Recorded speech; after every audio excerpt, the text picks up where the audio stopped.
Manipur Belly the Oiragana, voter is Hapke, official Singchu, ERO Singchu, BLO Singchu, Yamna Ishai instruction Nian Toroga, Belly the Labor Singdi, the same indigenous over missing the D, Patapur. Yes, Pata, look at now, but indigenous or citizenship, Mamma, Mapum, Kanagia, Ahan Kanagi, Alamangi Taktagi, Layaba, a quick Mete Wishnu, Naga Wishnu, the Pangan Wishnu. Lady Wishing, do the Pata later, so Moidi, a quick, a senior Kanabrina, voters have the ability. In a egg opinion. Aduga, sing the na, come hang to we. Sing the na, Patazo hung day. Aduga documents saying so, can tea day. As you inhabiting Bandan Doroga, Sidia, Emir in the Pirapuni, Sidi Montri in the Pirapuni, High Pisimba, plop, do, some Hapsinba. Say photo bidi, me sing Maming Duga, Adunani, very the delay, sing the deep photoga, me duga, all Makeneva, photo hapaga, Maming duga, photo duga, Kenavi Yam Yahozani, Maduma verified to support Taifa Deva. Aduna, Asigo Mercy, a special intensive revision Asida, Asikak Natana, Handa Anoba, Sangada Singida, strictly and what must sang Evoka. Aduna Masigumba, Lapoma Tamasida, Yamna, Lai, faster, a quick boterist and Messi, Nimitangsta, a quick command Handaksum Todore, Nahansu. Both Narapomatam Daddy, any hair discussion, couldn't they have any boterist lagadi? Both Gidamakta, Brahmadiki Lapa, Kay Gidamakta Tingo Panda, the sing trying toy above the could have both had the Lidova. To a Sigumba, I don't know what you would for a Nanatabra. Citizenship not about to a Sigumba meam, Duga, Masisi, community dokanevamatam. Ekoi infan the district mari mangare thoba lere kakchi lere to bisnupur lere infan east west lere simyam sida mitei deko pangan naga asi sing sida di ekoi verification to do haptin biare asi di yam kup yeng dusu aduga sing de na kamai to wi naga makai di fajana haptin biare Cookie Merta Sahabido, Nakoi Kamana, Nokoisi, Happen that Patamok later, so Nakoi Napana Pushkudai Lai, calling physically verification the cow. Pidak Manatava. Nokoi Kai, Mite don't talk to Miam, Aduga Masak, Manipugi Sakman, the Miam, Simiam, say the Kaka Pishilaka, Pam, happen to the Yaroi, Madu Handakti Masi, Isiana, Masik instruction. I can't remember Pianing, I do not. Masigumba to work on Matam Kapita, Manipur, Haiva, state said. In the Tapna. Awa was to hang at the bar, Aduga Yam in a Sutapa, Nuxisana, Leminakataba, I say, both the doctor, both Ghana with the doctor, half to Luba, Miam, Adugis, Yam Silapa the Gina, I see Iran sit open have said, Heining it, Aduna. Second, NRCSD. Ekoi Manipur day send up the pay the send up the muck who have do. Voters in say a verification for that look topa. I do unrecognizing you all no topa. A simatam that way voter pet check any population, I pet check any Manipugi census Kimatung in Nakanagi base year do NRC Nagasu Matorsu 1961 high gravity. Aquin Pajamiam the 51 high rubani. 61 the base to Raga Kamba Zatina 61 Matung the Tanake Kamba Zatina. Kunising, come from the Kundaki gave to a satellite map, blowing Malay, say to we are a quite record TV cow there, my 19 super son of Pony highlight you, Madumatum, the satellite, Yamda, lay them the limit dog topa, dog topa, as Madam Masigi powers, state government, Masi, Akanma. Tabak on Packer on Matam Kapta, Maseko, a Faboini, don't give futures like any Kali, I don't Masipuna, a sequi, na Honorable Prime Minister Nanhan Hakivido. Indiagi citizenship Chikamana, Kakaina, based over them, the Handi Adarka Hermani, Adarka say to Atopa Mito of Sangapasina, Adarka say Manico, a koi Han indigenous lives in the voter card, non credit lawyer, say Sendox in the late day. Sendox in the Risika, High Narendra Modi na citizenship oidabagi pataga date of birth hai adu kadi hojik haiba voter na bu changdab singje date of birth puro haigdaba adu pata puro haigdaba singda lady singjo date of birth puro hagani date of birth sin nauna ko issue to bi aro moigi gi leigani ajuda date back to myam ko ne accept to idabani ko asing punama ase 50 60 years yoba 30 40 years suba ano voter kono ga haftin lak myam sidi foreigner oirane ko to asima asmaina to wom tamda ai Prime Minister so haido kramina voter list tanbada other na based of virano aikoina date of birth ka patada based of viro singdala kanana pigani adu dio haido date of birth se birth certificate se masi tayam phade adu di masi date back to su propia ro masa masa hana pokpo matamgi sahi do adu propota bani 1961 1 gi matung do popo oragadi odi accept to bi adre ko singda masih pun masih aku rule maka aku pasana pressure to ga isya da athu mutam da masih to bi ga bari habise aku intellectual miam chu pulaga aduga aku civil organization chu pulaga politician sing chu pulaga politician sing se magi thamo seng bam sange aduga magi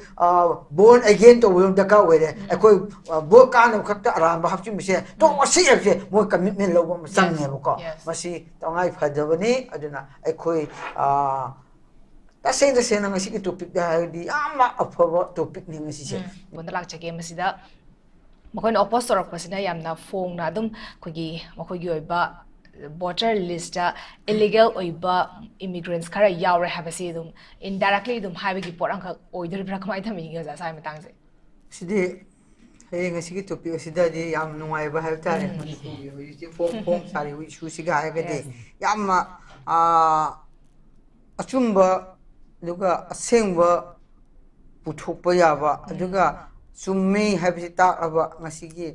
topik tu hariba ada mana claim tu liba mana mana opinion pilih ba Benjamin Mate ka makoi na hai si summi ba summi habis di makoi si nam thagani ba kaya no aram yam changsil apa kuki ki bot yam lana entry toramba voter entry toramba aduga other card nam pucha sa kiba simba aduga maruin di masim yamana pakhat isi kaya no bo Manipur sida kuki he immigrant miyam changlakpa aduga refugee miyam changlakpa miyam sina unrecognized oiba village da yam leisile madu leisile ba miyam chi moina government recognized obi daba khun singchu voter is happy aure ba aduna other card yausile aduna hoji chi moi chi ayambadi hojiki voter sida koina screening to bo matamda hojik unrecognized villages khak da rotho so mogi koki gi voter si hapet mangane ba adumba achumba do aramba singdo khando akanda achumba le hobom tamda koki sing sonthagani haibani ma ge example di sontharani haibani sontha do kai gino bo aramba changba do akoi rana changu bo singje khando agadi akoi asengba khak le hogadi akoi sonjarani habaki example ne ba bana hojik ngang ni phise asi pakhat chaba chumme moi pakhat pa chumme ba rana changu bo myam do khando kadi akoi solani abi mana haise indirectly moi masi chumba duga masi kumba punama asi kai gino voter card voter gi damakta matam adugi government ga so leijai adu matam adugi vote kana honara matam sira kana no thi deva kana kan mummi hakuda bano kan voter list tangida bano kan khunsi moi khunsina voter list hapo hare ise moi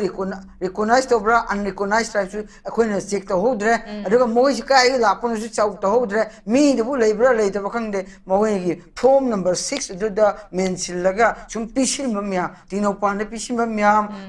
aduga chanden pisil mamya aduga swasam pu pisil phaijon pisil mamya aduga kangpu people cycle magi constituency di district ERO sing the pishim bam ERO sing si mathau si ke no bo voter si sumra lambra mi labra later bakang di happy ek phone number 6 bo mera pisil ga di lo phone do pine asi kumba ki chathara pa manipur se atopa state ga khoi ga yam thina khene aduga khoi Mizoram haisi Mizoram state sida voter list leiba pau voter list kam haina hakuni pa moi am chikchinna outsider Mizo state ti na ta to pa changsilak pa moi masero jar sum Burma ri changlak pa atopa changlak pa myam si de Bangladesh de gi lakpa aduga Chin state gi lakpa kuki o jar su moi na hap te ba aduga ekhoina adu buju na ta ba ekhoi leiba kuki sing si yam su leite ba adu mo pham dana pisilom tam da moi yaro matam dugi yaro sing sina approve to ge haplam basing che adu di masigi ge special intensive revision che masi la pa sidi ekhoi manipur gi shu ji phong sana yetli ba mi top chong le e asi tong le na lauri ba punma asa masigi khudong sa ba masi do thok di ko ing tap ma oirani aduna masi koi masi kai gidamok ta oje akoi ge akoi miam sina delimitation hanna to bi khi gno asi voter list and foreigner khando ke hai si maram kai gno bo hari bo mitop chal leire mitop sing sin leibe gi akoi ge population se hengal le masi miam punama asibu khandok ya na bagi masi khandok ram tung da akoi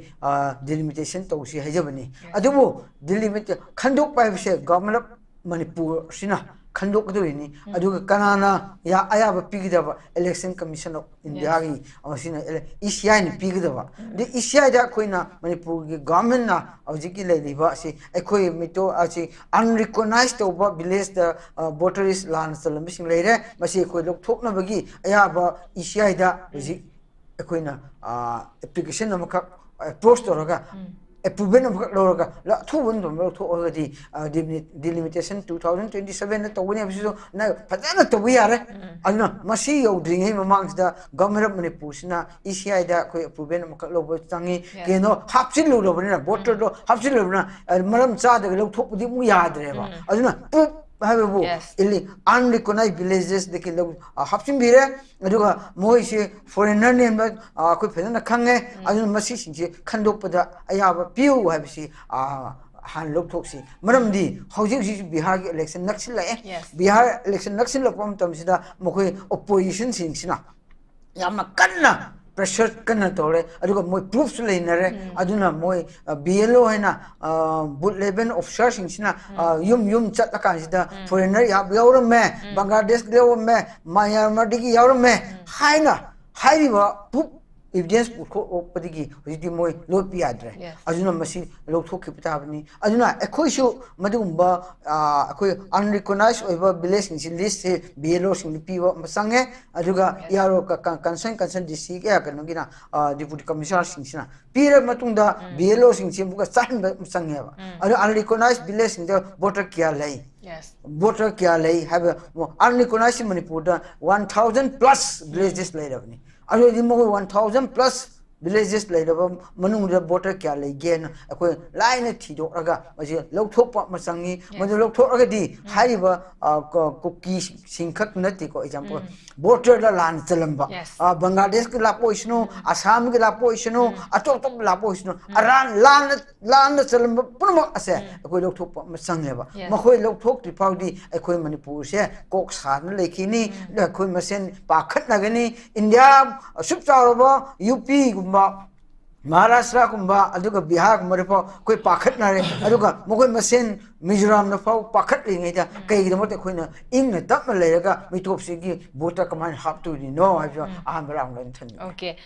lokhalai ba khoi election commission of India na lokhalai ba khoi gi masigi steps se duking te afa ba khongtang oi gidor bini masina so khoi gi indigenous people sings na kari no khoi gi asing citizens na kari no ha se masida khangtuk pa yabagi chances sama khakti oi dor bini Manipur gi praja sing na so khoi gi Manipur da NRC che na halagal chatna hanbi waragi haibagi khoi gi khongjang fawo changchalaga demand se tawraga sulai bani masi hariba SIR se tawrok taraga di akogi illegal immigrants sing su khandokpada di documentic chawna mating pangani ha wa phum duni ai mai bonda lakchagi oza akogi illegal immigrant ki illegal immigrant na te akogi internally displaced person sing gi matang lakwa matam da koi kugi khaktangi na te koi internally displaced person lai se mai te gi su 60000 above akoi internally displaced person na lai bani adui tar di makoi gi su Manipur ki tarapa matam da makoi su dumak yaw go dori bani havi masigi review se tarapa matam da adui tar di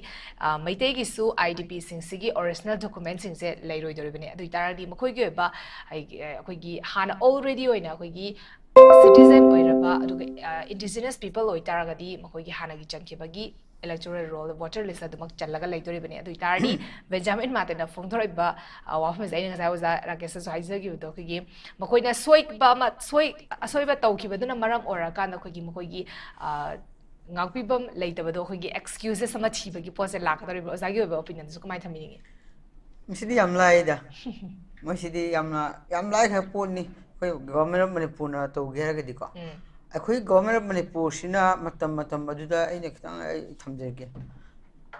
ꯃꯅꯤꯄꯨꯔꯒꯤ citizenship ꯅꯠꯇꯕ ꯑꯁꯤ ꯃꯌꯥꯝꯁꯦ vote ꯀꯥꯕ ꯌꯥꯅꯕꯒꯤ ꯈꯛꯇ ꯚꯣꯠꯀꯤ interest ꯈꯛꯇ citizenship ꯑꯣꯏꯗꯕ ꯃꯤꯁꯤꯡꯗꯨꯗ voter ꯂꯤꯁ ꯍꯥꯞꯍꯟꯕꯒꯤꯅꯦ number 1 ꯑꯗꯣ ꯀꯔꯝꯕ ꯚꯣꯇꯔ ꯂꯤꯁ ꯃꯅꯤꯄꯨꯔꯒꯤ ꯁꯤꯇꯤꯖꯦꯟꯁꯤꯞ ꯅꯠꯇꯕ ꯍꯥꯏꯕꯁꯦ ꯑꯩꯈꯣꯏ ꯃꯩꯇꯩꯗꯕꯨ ꯃꯅꯤꯄꯨꯔ ꯁꯤꯇꯤꯖꯦꯟꯁꯤꯞ ꯅꯠꯇꯕ ꯂꯩꯕ꯭ꯔꯥ ꯅꯝꯕꯔ 1 ꯅꯝꯕꯔ 2 ꯅꯥꯒꯥꯗꯕꯨ ꯃꯅꯤꯄꯨꯔ ꯁꯤꯇꯤꯖꯦꯟꯁꯤꯞ ꯅꯠꯇꯕ ꯂꯩꯕ꯭ꯔꯥ ꯑꯗꯨꯒ ꯃꯩꯇꯩ ꯄꯥꯡꯒꯟ ꯍꯥꯏꯒꯗꯕꯅꯤꯀꯣ ꯃꯨꯁꯂꯤꯝ ꯅꯠꯇꯦ ꯃꯩꯇꯩ ꯄꯥꯡꯒꯟꯁꯤꯡꯗꯕꯨ ꯑꯦꯛꯖꯥꯝꯄꯜ ꯑꯩꯈꯣꯏ ꯃꯅꯤꯄꯨꯔꯒꯤ ꯁꯤꯇꯤꯖꯦꯟꯁꯤꯞ ꯅꯠꯇꯕ ꯂꯩꯔꯕ꯭ꯔꯥꯕ ꯑꯗꯣ ꯃꯅꯤꯄꯨꯔꯒꯤ ꯁꯤꯇꯤꯖꯦꯟꯁꯤꯞ ꯅꯠꯇꯕ ꯂꯩꯕꯁꯤꯡ ꯀꯗꯥꯏꯗꯅꯣ ꯑꯩꯈꯣꯏꯒꯤ ꯀꯨꯀꯤꯁꯤꯡ ꯃꯔꯛꯇꯁꯨ ꯃꯅꯤꯄꯨꯔꯒꯤ ꯁꯤꯇꯤꯖꯦꯟꯁꯤꯞ ꯑꯣꯏꯕ ꯌꯥꯝ ꯂꯩ ꯆꯍꯤ 100 200 ꯂꯩꯁꯤꯟꯈꯤꯕ ꯃꯗꯨꯁꯤꯡꯗꯨ ꯃꯅꯤꯄꯨꯔ ꯁꯤꯇꯤꯖꯦꯟꯁꯤꯞꯅꯤ ꯑꯩꯈꯣꯏ ꯂꯧꯕ ꯇꯥꯕꯅꯤ ꯑꯗꯨꯕꯨ ꯃꯗꯨ ꯅꯠꯇꯕ ꯅꯧꯅ ꯆꯪꯁꯤꯜꯂꯛꯂꯤꯕ ꯃꯨꯁꯂꯤꯝ ꯑꯣꯏꯁꯅꯨ ꯑꯗꯨꯒ ꯀꯨꯀꯤ ꯑꯣꯏꯁꯅꯨ ꯑꯩꯈꯣꯏ ꯃꯅꯤꯄꯨꯔꯒꯤ ꯏꯟꯗꯤꯖꯤꯅꯁ ꯅꯠꯇꯕ ꯍꯥꯏꯇꯥꯔꯦ ꯑꯗꯨꯅ ꯁꯤꯇꯤꯖꯦꯟꯁꯤꯞ ꯅꯠꯇꯕ ꯃꯌꯥꯝꯁꯦ ꯀꯩꯒꯤꯗꯃꯛꯇ ꯚꯣꯇꯔ ꯂꯤꯁ ꯂꯧꯔꯤꯕꯅꯣ ꯃꯁꯤꯁꯤꯡꯁꯤꯗꯤ ꯑꯩꯈꯣꯏ ꯍꯥꯟꯅ ꯏꯁꯝ ꯁꯝꯅ ꯍꯥꯏꯕꯗ ꯆꯦꯛ ꯇꯧꯗ꯭ꯔꯁꯨ ꯌꯥꯔ ꯄꯣꯠꯅꯤ ꯃꯣꯏ ꯁꯤꯇꯤꯖꯦꯟꯁꯤꯞ ꯅꯠꯇꯕ ꯚꯣꯇꯔ ꯂꯩꯕ ꯃꯌꯥꯝꯁꯤꯗꯤ ꯑꯩꯈꯣꯏ ꯂꯧꯊꯣꯛꯅꯕꯒꯤ ꯌꯥꯝ ꯂꯥꯏꯅ ꯄꯥꯝꯕꯩ ꯑꯃ ꯂꯩ ꯃꯁꯤꯗꯅꯦ ꯑꯩꯈꯣꯏꯅ ꯆꯦꯛꯁꯤꯟꯅ ꯌꯦꯡꯒꯗꯕꯁꯦ ꯍꯧꯖꯤꯛ ꯚꯣꯇꯔ ꯍꯥꯞꯄ ꯃꯇꯝ ꯑꯣꯏꯔꯦ ꯚꯣꯠ ꯅꯛꯄꯗ ꯚꯣꯠ ꯍꯥꯞꯅꯩ ꯚꯣꯇꯔ ꯆꯟꯅꯩ ꯑꯗꯨ ꯃꯇꯝꯗ ꯑꯦꯛꯖꯥꯝꯄꯜ ꯑꯃꯈꯛ ꯄꯤꯒꯦ ꯃꯅꯤꯄꯨꯔ ꯕꯦꯂꯤꯗ ꯑꯣꯏꯔꯒꯅ ꯚꯣꯇꯔ ꯂꯤꯁ ꯍꯥꯞꯀꯦ ꯑꯣꯐꯤꯁꯤꯌꯦꯜꯁꯤꯡꯁꯨ EROꯁꯤꯡꯁꯨ BLOꯁꯤꯡꯁꯨ ꯌꯥꯝꯅ ECIꯒꯤ ꯏꯟꯁꯇ꯭ꯔꯛꯁꯟꯅꯤ ꯍꯥꯏꯅ ꯇꯧꯔꯒ ꯕꯦꯂꯤꯗ ꯂꯩꯕꯁꯤꯡꯗꯤ ꯇꯁꯦꯡꯅ ꯏꯟꯗꯤꯖꯤꯅꯁ ꯑꯣꯏꯕ ꯃꯤꯁꯤꯡꯗꯗꯤ ꯄꯇꯥ ꯄꯨꯔꯛꯑꯣ ꯍꯥꯏ ꯌꯦꯁ ꯄꯇꯥ ꯑꯗꯨ ꯀꯅꯥꯒꯨꯝꯕ ꯏꯟꯗꯤꯖꯤꯅꯁ ꯑꯣꯏꯔꯒꯁꯨ ꯁꯤꯇꯤꯖꯦꯟꯁꯤꯞ ꯃꯄꯨ ꯀꯩꯅꯣꯒꯤ ꯑꯍꯜ ꯂꯃꯟꯒꯤ ꯊꯛꯇꯒꯤ ꯂꯩꯔꯛꯂꯕ ꯑꯩꯈꯣꯏꯒꯤ ꯃꯩꯇꯩ ꯑꯣꯏꯁꯅꯨ ꯅꯥꯒꯥ ꯑꯣꯏꯁꯅꯨ ꯑꯗꯨ ꯄꯥꯡꯒꯜ ꯑꯣꯏꯁꯅꯨ ꯂꯩꯔꯤꯕꯁꯤꯡ ꯑꯗꯨꯗꯗꯤ ꯄꯇꯥ ꯂꯩꯇ꯭ꯔꯁꯨ ꯃꯣꯏꯗꯤ ꯑꯩꯈꯣꯏ ꯑꯁꯤꯅꯤꯅ ꯈꯪꯉꯕꯅꯤꯅ ꯚꯣꯇꯔꯁ ꯍꯥꯞꯇ ꯀꯔꯤꯁꯨ ꯑꯀꯥꯏꯕ ꯂꯩꯇꯦ ꯑꯩꯒꯤ ꯑꯣꯄꯤꯅꯤꯌꯟꯗꯤ ꯑꯗꯨꯒ ꯆꯤꯡꯗꯅ ꯀꯃꯥꯏꯅ ꯇꯧꯏ ꯆꯤꯡꯗꯅ ꯄꯇꯥꯁꯨ ꯍꯪꯗꯦ ꯑꯗꯨꯒ ꯗꯣꯀꯨꯃꯦꯟꯁꯨ ꯁꯦꯡꯅꯁꯨ ꯀꯩꯅꯣ ꯊꯤꯗꯦ ꯍꯧꯖꯤꯛ ꯑꯩꯅ ꯍꯥꯏꯕꯗꯨꯅꯤ ꯕꯟꯗꯟ ꯇꯧꯔꯒ ꯁꯤꯗꯤ ꯑꯩꯈꯣꯏ MLAꯅ ꯄꯤꯔꯛꯄꯅꯤ ꯑꯁꯤꯗꯤ ꯑꯩꯈꯣꯏ ꯃꯟꯇ꯭ꯔꯤꯅ ꯄꯤꯔꯛꯄꯅꯤ ꯍꯥꯏꯔ ꯄꯤꯁꯤꯟꯕ ꯃꯌꯥꯝ ꯄꯨꯂꯞꯗꯣ ꯁꯨꯝ ꯍꯥꯞꯆꯤꯟꯕ ꯆꯦ ꯐꯣꯛ ꯇꯧꯕꯤꯗꯦ ꯃꯤ ꯃꯁꯤꯡꯒ ꯃꯃꯤꯡꯗꯨꯒ ꯑꯗꯨꯅꯅꯤ ꯕꯦꯂꯤꯗꯗꯤ ꯂꯩꯔꯤ ꯆꯤꯡꯗꯗꯤ ꯐꯣꯇꯣꯒ ꯃꯤꯗꯨꯒ ꯂꯣꯏꯅꯃꯛ ꯈꯦꯠꯅꯩꯕ ꯐꯣꯇꯣ ꯍꯥꯞꯄꯒ ꯃꯃꯤꯡꯗꯨꯒ ꯐꯣꯇꯣꯗꯨꯒ ꯈꯦꯠꯅꯕ ꯌꯥꯝ ꯌꯥꯎꯈ꯭ꯔꯖꯥꯠꯅꯤ ꯃꯗꯨꯒꯨꯝꯕ ꯚꯦꯔꯤꯐꯥꯏ ꯇꯧꯊꯣꯛꯄ ꯇꯉꯥꯏ ꯐꯗꯦꯕ ꯑꯗꯨꯅ ꯑꯁꯤꯒꯨꯝꯕꯁꯤ ꯍꯧꯖꯤꯛꯀꯤ ꯁ꯭ꯄꯦꯁꯤꯌꯦꯜ ꯏꯟꯇꯦꯟꯁꯤꯞ ꯔꯤꯚꯤꯖꯟ ꯑꯁꯤꯗ ꯑꯁꯤꯈꯛ ꯅꯠꯇꯅ ꯍꯟꯗꯛ ꯑꯅꯧꯕ ꯆꯪꯒꯗꯕꯁꯤꯡꯁꯤꯗꯁꯨ ꯁ꯭ꯇ꯭ꯔꯤꯛꯂꯤ ꯌꯦꯡꯕ ꯑꯃ ꯆꯪꯉꯦꯕꯀꯣ ꯑꯗꯨꯅ ꯃꯁꯤꯒꯨꯝꯕ ꯂꯥꯛꯄ ꯃꯇꯝꯁꯤꯗ ꯌꯥꯝꯅ ꯂꯥꯏ ꯐꯥꯔꯁꯇ ꯑꯩꯈꯣꯏ ꯚꯣꯇꯔ ꯂꯤꯁ ꯆꯟꯕꯁꯤꯒꯤ ꯃꯇꯥꯡꯁꯤꯗ ꯑꯩꯈꯣꯏ ꯀꯃꯥꯏꯅ ꯍꯟꯗꯛꯁꯨ ꯑꯃꯨꯛ ꯇꯧꯗꯣꯔꯦ ꯑꯗꯨꯒ ꯅꯍꯥꯟꯁꯨ ꯚꯣꯠ ꯅꯛꯂꯛꯄ ꯃꯇꯝꯗꯗꯤ ꯑꯩꯅ ꯍꯦꯛ ꯗꯤꯁꯀꯁꯟ ꯈꯨꯗꯤꯡꯗꯒꯤ ꯍꯥꯏꯕꯅꯤ ꯚꯣꯇꯔ ꯂꯤꯁ ꯂꯥꯛꯂꯒꯗꯤ ꯚꯣꯠꯒꯤꯗꯃꯛꯇ ꯕ꯭ꯔꯍ꯭ꯃꯥꯗꯒꯤ ꯂꯥꯛꯄ ꯀꯩꯒꯤꯗꯃꯛꯇ ꯇꯦꯡꯅꯧꯄꯜꯗ 12,000 ꯑꯕꯞꯁꯦ ꯈꯨꯗꯛꯇ ꯚꯣꯠ ꯊꯥꯗꯍꯜꯂꯤꯅꯣꯕ ꯇꯣ ꯑꯁꯤꯒꯨꯝꯕ ꯑꯗꯨꯑꯣꯏꯗꯤ ꯃꯣꯏꯗꯨꯕꯨꯗꯤ ꯐꯣꯔꯦꯟꯅꯔ ꯅꯠꯇꯕ꯭ꯔꯕ ꯁꯤꯇꯤꯖꯦꯟꯁꯤꯞꯁꯨ ꯅꯠꯇꯕ ꯇꯣ ꯑꯁꯤꯒꯨꯝꯕ ꯃꯌꯥꯝ ꯑꯗꯨꯒ ꯃꯁꯤꯁꯤ ꯀꯃꯥꯏꯅ ꯊꯤꯗꯣꯛꯀꯅꯦꯕ ꯃꯇꯝꯁꯤꯗ ꯑꯩꯈꯣꯏ ꯏꯝꯐꯥꯜꯗ ꯗꯤꯁꯇ꯭ꯔꯤꯛ 4-5 ꯂꯩꯔꯦ ꯊꯧꯕꯥꯜ ꯂꯩꯔꯦ ꯀꯛꯆꯤꯡ ꯂꯩꯔꯦ ꯕꯤꯁꯅꯨꯄꯨꯔ ꯂꯩꯔꯦ ꯏꯝꯐꯥꯜ ꯏꯁ ꯂꯩꯔꯦ ꯋꯦꯁ ꯂꯩꯔꯦ ꯁꯤ ꯃꯌꯥꯝꯁꯤꯗ ꯃꯩꯇꯩ ꯑꯗꯨꯒ ꯄꯥꯡꯒꯟ ꯅꯥꯒꯥ ꯑꯁꯤꯁꯤꯡꯁꯤꯗꯗꯤ ꯑꯩꯈꯣꯏ ꯚꯦꯔꯤꯐꯤꯀꯦꯁꯟ ꯇꯧꯗ꯭ꯔꯁꯨ ꯍꯥꯞꯆꯤꯟꯕ ꯌꯥꯔꯦ ꯑꯁꯤꯗꯗꯤ ꯌꯥꯝꯅ ꯀꯨꯞꯅ ꯌꯦꯡꯗ꯭ꯔꯁꯨ ꯑꯗꯨꯒ ꯆꯤꯡꯗꯅ ꯀꯃꯥꯏꯅ ꯇꯧꯏ ꯅꯥꯒꯥ ꯃꯈꯩꯗꯤ ꯐꯖꯅ ꯍꯥꯞꯆꯤꯟꯕ ꯌꯥꯔꯦ ꯑꯗꯣ ꯀꯨꯀꯤ ꯃꯔꯛꯇ ꯉꯁꯥꯏ ꯍꯥꯏꯕꯗꯣ ꯅꯈꯣꯏ ꯀꯃꯥꯏꯅ ꯅꯈꯣꯏꯁꯦ ꯍꯥꯞꯂꯝꯗꯥꯏꯗ ꯄꯇꯥꯃꯛ ꯂꯩꯇ꯭ꯔꯁꯨ ꯅꯈꯣꯏꯅ ꯅꯄꯥ ꯅꯄꯨꯁꯤ ꯀꯗꯥꯏꯗ ꯂꯥꯛꯏ Kodin physically verification da kha oye ko pidak pun taba no ko jikai le mitai ron thok taba myam aduga masak manipur gi sak man da myam asi myam se de khak pisil laga pa ha pa di yaroi madu hanakti masi ECI na masi kumba instruction akan ma pihan ningi aduna masi kumba tawrak pum matam khak da manipur haiba state se in tapna awa basu thengna taba aduga yam ina su tapna nungsi chana leimina ka taba asi board ki damakta board kana bi damakta hapchin luba mayam adugi yam silapa dagi na asi irang si thopani habse di hainingi aduna second NRC asidi ekoi manipur dai di sanna bidi thai debu sanna mak hoji haibido bo voter singse verification phalan to lo thokpa aduga unrecognized singse lom lo thokpa asi matam da koi voter pet chakani population pet chakani aduna manipur gi census ki matung in akan lagi koi base year jo NRC sanna su amator su 1961 hai khare jiti akoi parjamiam di 51 hai ru bani adu 61 the base to raga kamba jatina 61 matung de changake kamba jatina khunni sengse kamam tamda khunda ki gap to ekoi hujiti satellite map lo male na check to biare akoi record thibi ra ka hoide ma akoi 19 super sang pani ha lai jo madu matamda satellite yamuda leiram da di mudu dok lo thokpa dok lo thokpa almai masigi power se state government asina masi akan ma thabo on pakhat om matam khakta da masi khoi afabo ini tungi futures leigani khali ajuna masi punama ase khoi na honorable prime minister nan han haikibido india ki citizenship chekamana kai na best organization da han di adar ka haimani je adar ka se to atopa mitop chang pasingsina adar ka semani ko khoi han indigenous leibising di voter card nam khadi loire se sendok sin leite je sendok sin to ri kai gidamakta hairi bana Narendra Modi na citizenship ogidabagi pataga date of birth hai adu ekadi hojik haiba voter na pu changdab singje date of birth puro haigidaba adu pata puro haigidaba singda leiriba singjo date of birth puro haigani date of birth sin nauna ekoi issue to bi aroi moi gi leigani ajuda date back to myam ekoi na accept to widabani ko asing punama ase aji 50 60 years yoba 30 40 years suba ano voter kono ga haftin lak myam sidi foreigner oirane ko to asima asmaina to wom tamda ekoi prime minister so haido khabnina voter list tanbada other na based of virano aikoina date of birth ka patada based of biro singdina kanana pigani adu di haido date of birth se birth certificate se masi tayam khade adu di masi date back to su propia ro masa hana pokpo matamgi sahi do adu propota bani 1961 1 gi matung do popo oragadi odi accept to bi adre ko singda masi mapuna masi ekoi rule makak ekoi prajana pressure to ga ishaida athubu matamda masi to bigdabari habse ekoi intellectual mian chupulaga aduga ekoi civil organization chupulaga politician sing chupulaga politician sing se magi thamoi sengba masange aduga magi born again to will daka were ekoi bo kan khakta aramba hapchi mise to wasi se mo commitment lo masange ko masi tongai phadabani aduna ekoi ta sen ngasi ki topic da di ama afaba topic ni ngasi se kana